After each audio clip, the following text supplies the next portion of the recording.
क्या मित्रों, आप जानना चाहते हैं कि एक सामान्य और साधारण मनुष्य होने के बाद भी आप कैसे बड़े कार्य कर सकते हैं? कैसे आप परमेश्वर के लिए महान कार्यों को अंजाम दे सकते हैं? परमेश्वर का वचन हमें इस बारे में बहुत कुछ सिखाता और बताता है। यदि आप उस बात को जानना और सीखना चाहते हैं कि कैसे आप परमेश्वर के लिए इस समाज में, संसार में बड़ा कार्य करें, तो आइए इसी समय मेरे साथ इस बाइबल अध्ययन में शामिल हो जाएं।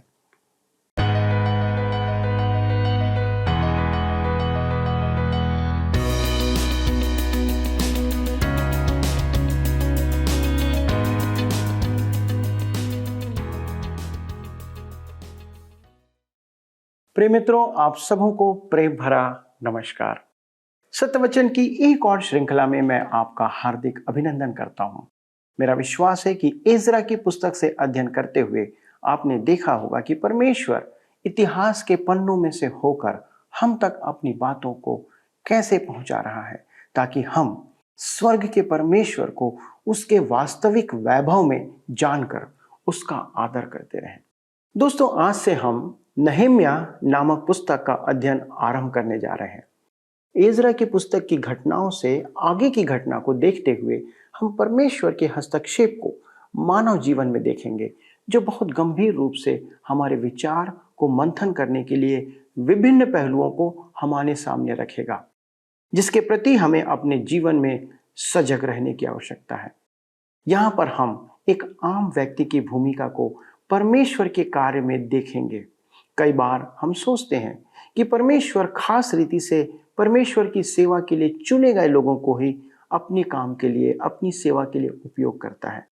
कलीसिया का कार्य सिर्फ नियुक्त लोगों का विषय है, आम लोगों का कार्य नहीं है, अन्य ओहदों में रहने वालों का कार्य नहीं है। नहम्याह फारस के एक प्रांत में एक ऑफिसर या एक अधिकारी था, लेकिन अपने समाज के लिए भी वह चिंता करता था। इस अध्ययन में हमारे साथ बने रहें कि आप देखें कि हम जैसे लोगों को, साधारण लोगों को परमेश्वर कैसे अपनी महिमा और अपनी सेवा के लिए उपयोग करता है। मित्रों, आज हम अपने अध्ययन को नहम्याह की पुस्तक से आरंभ करेंगे। नहम्याह की पुस्तक एक अध्याय उसके एक पद में प्रथम पुरुष संज्ञा से ऐसा प्रतीत होता है कि इस पुस्तक का लेखक नहम्याह ही था। यदि इज़रा लेखक था तो वह नहम्याह के लेख से नकल उतार रहा था। इज़रा की पुस्तक की नाई इस पुस्तक में भी पत्रों, आदेशों, पंजिकाओं और अन्य दस्तावेजों की प्रतियां विहित हैं। दोनों पुस्तकें एक ही लेखक ने लिखी हैं। संभवतः इज़रा ही इनका लेखक था। इब्रानी धर्मशास्त्र में ये दोनों पुस्तकें एक ही हैं। नहम्याह एक साधारण मनुष्य था और इज़रा एक याजक था। इज़रा की पुस्तक का मुख्य विषय मंदिर का पुनः निर्माण है और नहम्याह की पुस्तक में मुख्य विषय शहरपनाह का पुनः निर्माण है। इज़रा की पुस्तक में लौटने के बाद धार्मिक परिदृश्य दिखाया गया है, जबकि नहम्याह की पुस्तक में राजनीतिक पक्ष दर्शाया गया है।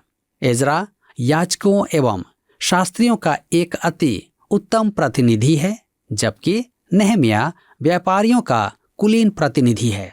सामर्थी फारसी राजा अर्थशस्त्र के दरबार में नहम्याह को प्रतिष्ठित स्थान प्राप्त था, परंतु उसका मन परमेश्वर की प्रजा और यरूशलेम के निमित्त परमेश्वर की योजना में लगा हुआ था।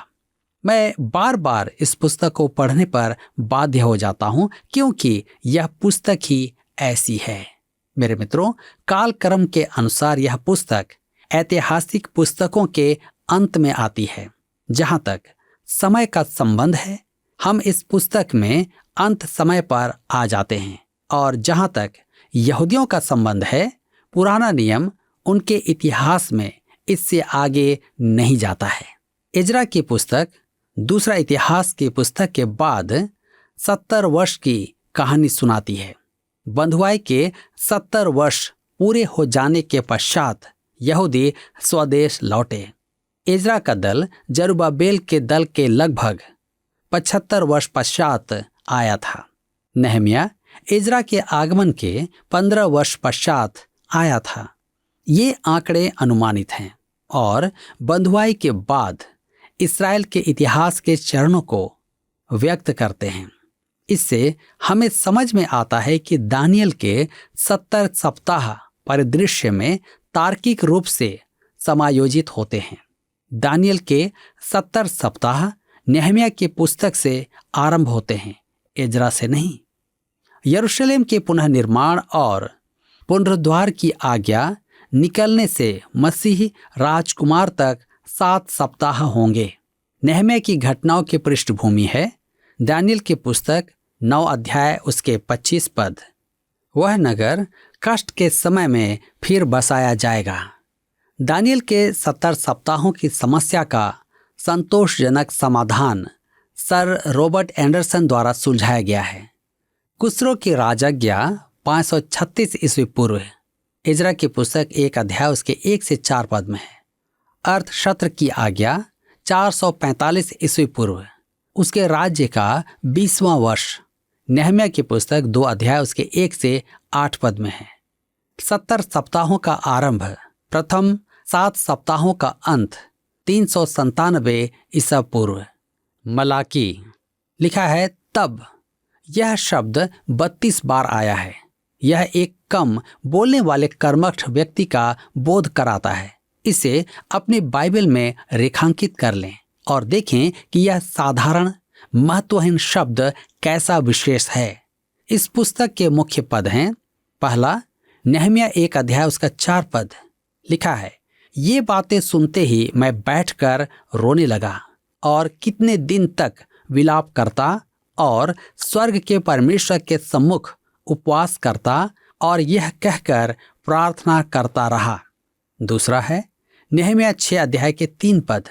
परंतु मैंने उनके पास दूतों से कहला भेजा, मैं तो भारी काम में लगा हूं, वहां नहीं जा सकता। मेरे इसे छोड़कर तुम्हारे पास जाने से वह काम क्यों बंद रहे। आइए अब हम आगे बढ़ते हुए अध्याय 1 में आते हैं, जिसका विषय है यरूशलेम लौटने वाले कुछ लोगों के लिए नेहम्याह की प्रार्थना। परमेश्वर के चुने हुए लोगों को परमेश्वर की बुलाहट थी कि वे मूर्ति पूजा के विरुद्ध गवाही दें, परंतु अधिकांश समय वे स्वयं ही मूर्ति पूजा में लीन हो गए। परमेश्वर ने उन्हें मूर्ति पूजा के स्रोत बेबीलोन भेज दिया कि वहां की रोटी खाएं। वे मूर्ति पूजा का इनकार करते हुए स्वदेश लौटे, परंतु उनका पुनरुद्धार अपूर्ण था। वे इस समय से लेकर और रोमी राज्य तक स्वतंत्र नहीं थे। नए नियम का आरंभ ही उनकी रोमी अधीनता से होता है। यरूशलेम के पुनः निर्माण में 3 मनुष्यों ने मुख्य भूमिका निभाई थी। जरुब्बाबेल, एक प्रधान जिसने राजनीति का प्रतिनिधित्व किया, दूसरा एजरा, एक याजक, और तीसरा नेहम्याह, एक साधारण मनुष्य। राजा, याजक और भविष्यद्वक्ता शहरपनाह के पुनः निर्माण में और मंदिर के शोधन में सफल नहीं हुए थे। अतः परमेश्वर ने नेहम्याह को तैयार किया, जिसे वह अयाजकीय वर्ग का कहता है। स्पष्ट कहूं तो आज इस अंतर की चर्चा करना दुर्भाग्यपूर्ण है। याजक और साधारण मनुष्य दोनों एक दूसरे के अर्धभाग हैं। हमें दोनों की आवश्यकता है। अपनी सेवा के आरंभ में मैं रंगीन कोट और टोप पहनता था। एक दिन मेरे एक मित्र ने कहा कि जब मैं रविवार को सफेद कमीज में प्रचार मंच पर खड़ा होता हूं तो मैं अजीब दिखता हूं, जो सफेदी की हुई दीवार के ऊपर से झांक रहा हो। जब मैं युवा प्रचारक ही था तो एक दिन मेरे मन में यह विचार आया कि मैं सामने बेंच पर बैठे मनुष्यों से भिन्न नहीं हूं। तो मैंने पादरियों के वस्त्र त्याग दिए और वही वस्त्र पहनने लगा जो आम मनुष्य पहनता है। एक दिन मैं अपने मित्रों के साथ हॉकी खेल रहा था। उनमें से एक ने कलीसिया के पदाधिकारी को खेल में आमंत्रित किया।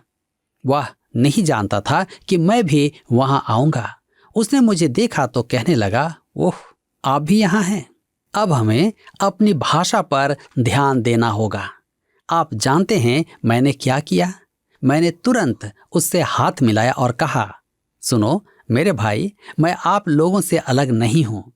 यदि आप कोसना चाहते हैं तो कोसें, परंतु एक बात जान ले, मैं यहां रहूं या ना रहूं, परमेश्वर आपकी भाषा सुनता है।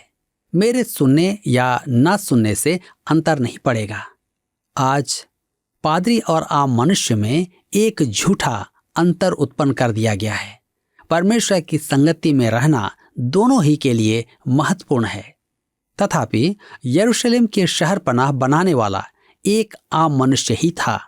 उसी ने मंदिर का शोधन भी किया। मुझे पूरा विश्वास है कि आज भी परमेश्वर अयाजकीय मनुष्य को महान कार्य के लिए और दृढ़ नींव पर कार्य करने के लिए तैयार कर सकता है। आज भी पुनरुद्धार की आवश्यकता है। स्पष्ट बात तो यह है कि मैं परमेश्वर की बाट जोह रहा हूं कि वह एक युवक को तैयार करे जो सेमिनरी का विद्यार्थी न रहा हो। सच कहूं, मुझे सेमिनरी स्नातकों से कोई शिकायत नहीं है, परंतु परमेश्वर समय समय पर ऐसे मनुष्यों को भी उभारता है जो सेमिनरी की पृष्ठभूमि से नहीं है। D.L. मूडी, संडे और बिली ग्राहम आदि विशिष्ट जन हैं। हमें नेहमिया जैसे मनुष्यों की आवश्यकता है। नेहमिया सतर्कता से काम करने और कार्य एवं प्रार्थना करने में विश्वास रखता था। जागते रहो, प्रार्थना में लगे रहो, काम करो, प्रार्थना करो, उस व्यक्ति के शब्द हैं। फारस में उसके पास बहुत अच्छी सरकारी नौकरी थी। वह राजा का पिलाने हारा था। वह एक भला, सदाचारी और सत्यनिष्ठ जन था। वह फारस में ही रह सकता था, परंतु यदि वह वहां जाता तो परमेश्वर की पुस्तक में उसका नाम नहीं आता। हम उसके बारे में कभी नहीं सुनते। मैं चाहता हूं कि आप इस व्यक्ति का परिचय पाते समय उसकी विशेषताओं पर ध्यान दें। तो आइए मैं आपका परिचय नेहमिया, एक निष्ठावान मनुष्य से करवाता हूं। यरूशलेम में लौट आए यहूदियों के लिए नेहमिया की चिंता इस अध्याय के प्रथम 7 अध्याय शहर पनाह के पुनरुद्धार से संबंधित हैं। शेष पुस्तक जागृति और सुधार से संबंधित हैं। पहला अध्याय नेहमिया की प्रार्थना से आरंभ होता है। आइए पढ़ें नेहमिया की पुस्तक 1 अध्याय उसके 1 और 2 पद। यहाँ पर लिखा हुआ है, हकल्याह के पुत्र नेहमिया के वचन। 20वें वर्ष के किसलेव नामक महीने में, जब मैं शूशन नामक राजगढ़ में रहता था, तब हनानी नामक मेरा एक भाई और यहूदा से आए हुए कई एक पुरुष आए। तब मैंने उनसे उन बचे हुए यहूदियों के विषय जो बंधुआई से छूट गए थे और यरूशलेम के विषय में पूछा। ध्यान दीजिए, नेहमिया ने बंधुआई से छूटे स्वदेश में वास कर रहे यहूदियों के बारे में पूछा। वह चाहता तो था कि स्वदेश लौट जाए, परंतु किसी कारणवश वह नहीं गया। उसने वहां नौकरी पकड़ी। मैं उसकी आलोचना नहीं करना चाहता हूं, क्योंकि परमेश्वर ऐसों ही को काम में लेता है। देखिए, इस मनुष्य के मन में परमेश्वर के काम के लिए चिंता थी। यद्यपि वह सरकारी नौकरी पर था, वह परमेश्वर के काम के लिए गहन चिंता में था। एक दिन जब वह महल में चहलकदमी कर रहा था, तब उसने यरूशलेम से आने वाले अपने एक भाई को देखा, जो संभवतः संदेश लेकर ही आया था।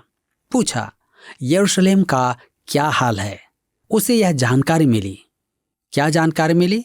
नेहमिया 1:3 में लिखा है, उन्होंने मुझसे कहा, जो बचे हुए लोग बंधुआई से छूटकर उस प्रांत में रहते हैं, वे बड़ी दुर्दशा में पड़े हैं और उनकी निंदा होती है, क्योंकि यरूशलेम के शहर पनाह टूटी हुई है और उसके फाटक जले हुए हैं।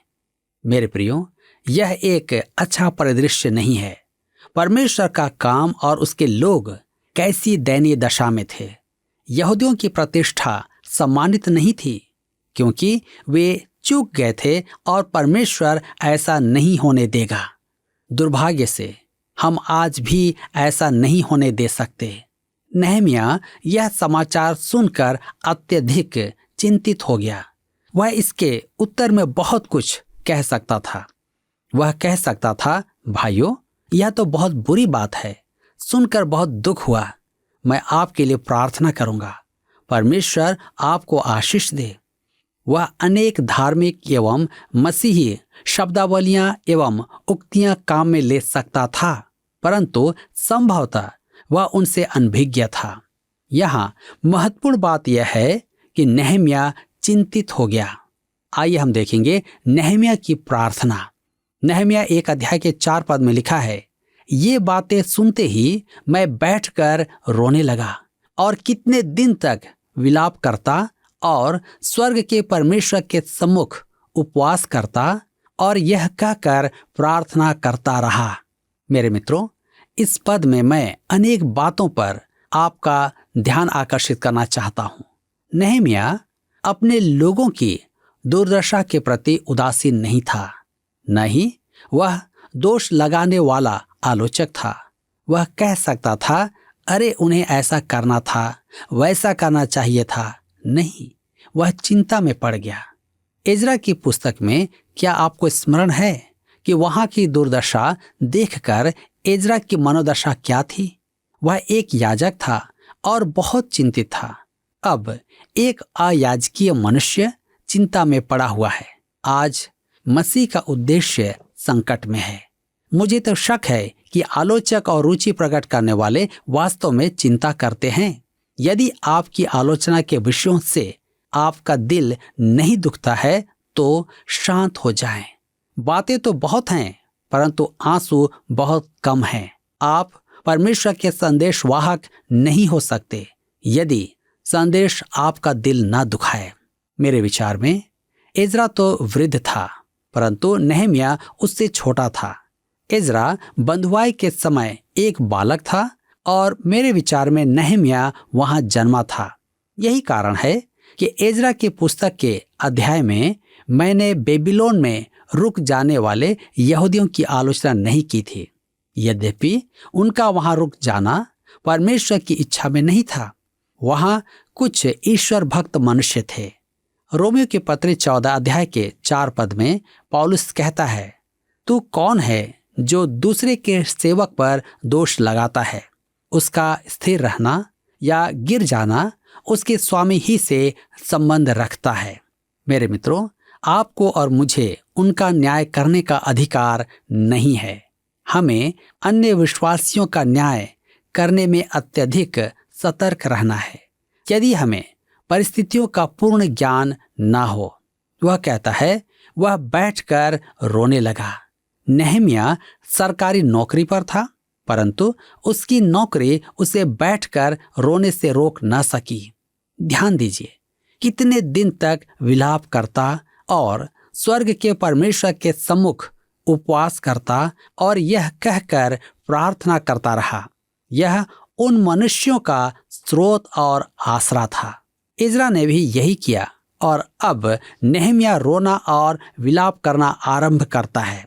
मित्रों, एक बार फिर मैं आपका ध्यान इस कथन की ओर आकर्षित करना चाहता हूँ। स्वर्ग के परमेश्वर। इज़रा, नेहम्याह और दानियल की पुस्तकों में यह अभिव्यक्ति काम में ली गई है। यह परमेश्वर की पदवी है जो इन 3 पुस्तकों में दर्शाई गई है। इस्राएल के विनाश के बाद परमेश्वर को मंदिर से संबंधित नहीं दर्शाया जाता था। करूबों पर विराजमान परमेश्वर महिमा प्रस्थान कर चुकी थी।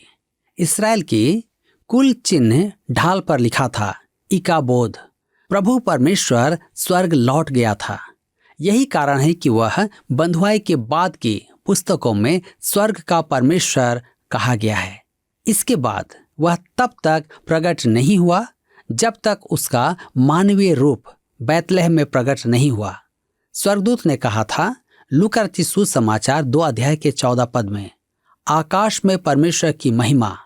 मसीह मानव देह में पृथ्वी पर आया था। वह एक दिन फिर से आएगा। प्रभु यीशु मसीह ने स्वयं कहा, मत्ती रचित सुसमाचार 24 अध्याय उसके 30 पद में, तब मनुष्य के पुत्र का चिन्ह आकाश में दिखाई देगा। तब पृथ्वी के सब कुलों के लोग छाती पीटेंगे और मनुष्य के पुत्र को बड़ी सामर्थ और ऐश्वर्य के साथ आकाश के बादलों पर आते देखेंगे। मैं वह चिन्ह तो नहीं जानता, परंतु अनुमान लगाता हूं कि वह परमेश्वर की शकीना महिमा होगी। जो भी है, नेहम्याह के युग में परमेश्वर स्वर्ग का परमेश्वर कहलाता था। नेहम्याह भी उसे यही कहकर संबोधित करता है। यह एक महान प्रार्थना थी। मित्रों, अध्याय 9 में एक और प्रार्थना है।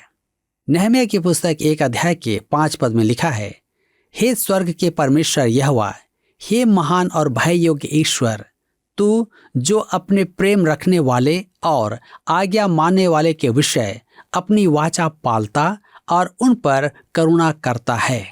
हम यहाँ भय योग्य शब्द पर ध्यान देंगे, क्योंकि इस शब्द को प्रायः गलत समझा जाता है और इसका उपयोग भी गलत किया जाता है। सच तो यह है कि पादरियों को रेवरेंड नहीं कहना चाहिए, क्योंकि इसका अर्थ है भय योग्य। मैं संभवतः गलत हूं। हमें कुछ लोगों को भय योग्य भी कहना चाहिए। मैं गंभीरता से कह रहा हूं कि रेवरेंड शब्द केवल परमेश्वर के लिए काम में लेना चाहिए।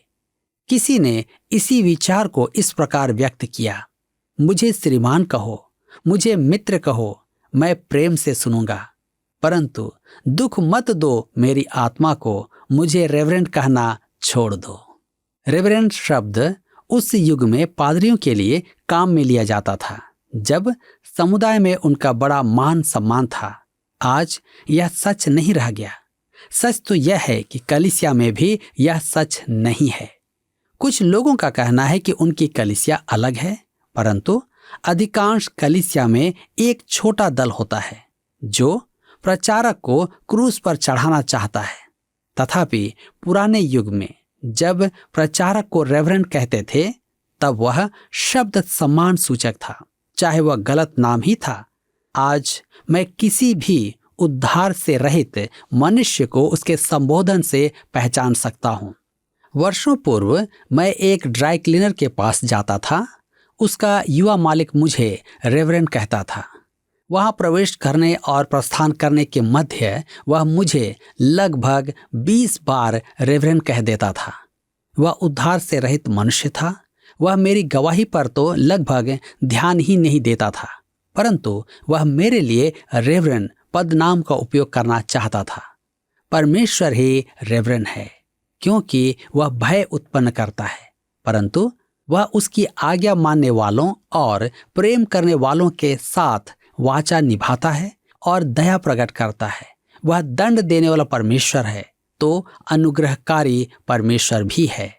नेहम्याह 1 अध्याय के 6 पद में लिखा है, तू कान लगाए और आंखें खोले रह कि जो प्रार्थना मैं तेरा दास इस समय तेरे दास इस्राएलियों के लिए दिन रात करता रहता हूं, उसे तू सुन ले।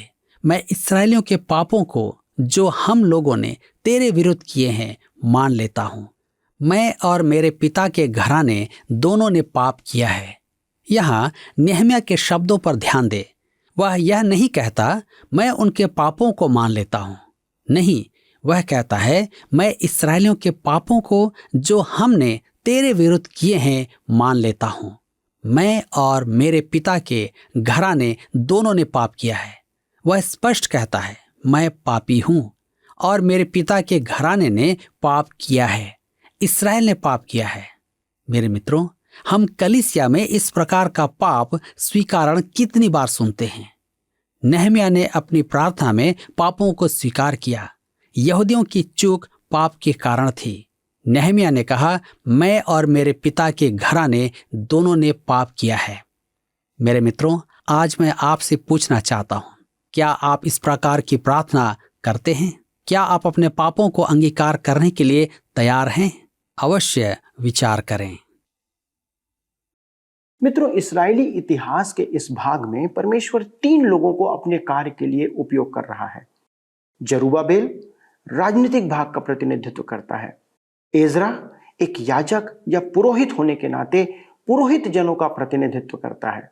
और नहम्याह एक आम और सामान्य व्यक्ति था, मेरे और आपके समान। वह उन आम लोगों का प्रतिनिधित्व करता है।